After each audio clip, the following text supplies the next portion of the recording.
type of data you are going to accept. So we are going to accept integer type of data. Integer means number. Okay? And A is what?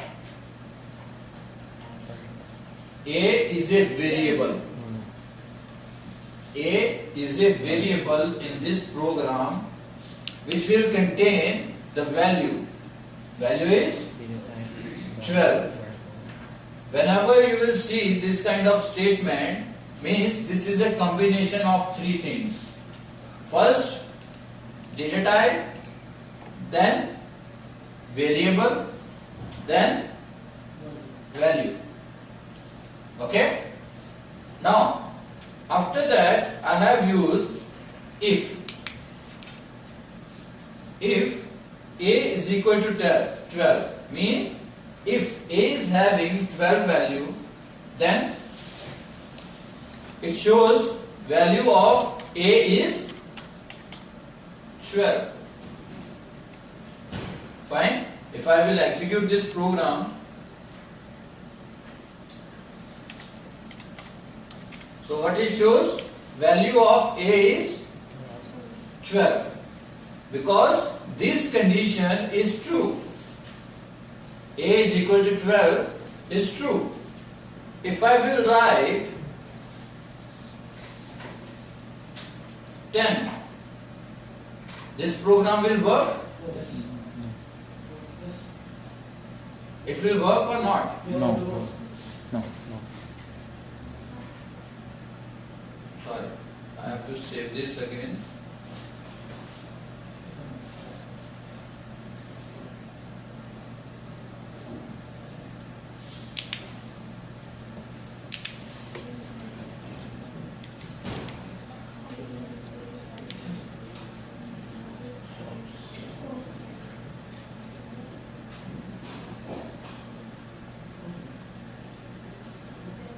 A value is 10. It will work. Now the thing is, if I want to check the condition, I have to write double is equal to. Now, this program will not work.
See, you cannot see any message now because the condition I have given here is false.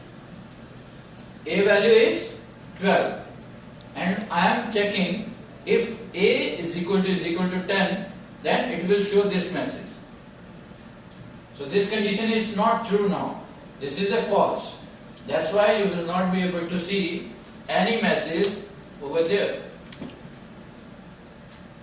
Fine.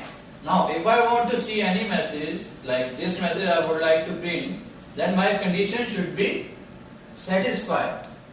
So if I will write 12 here, then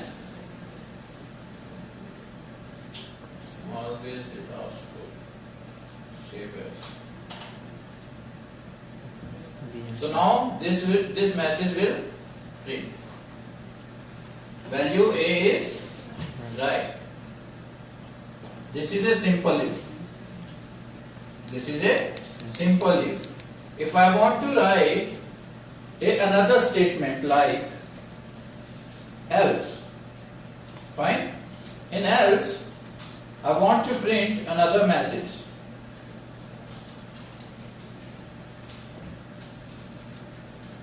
I can write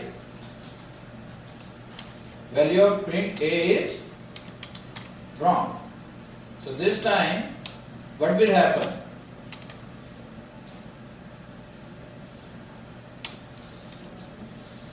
What will happen? Is right. Which message will be there? Right. Right. Right. If I make it 10 here, then Wrong. this message will come. Okay? So please write this program into your file and check the output is coming or not. Every time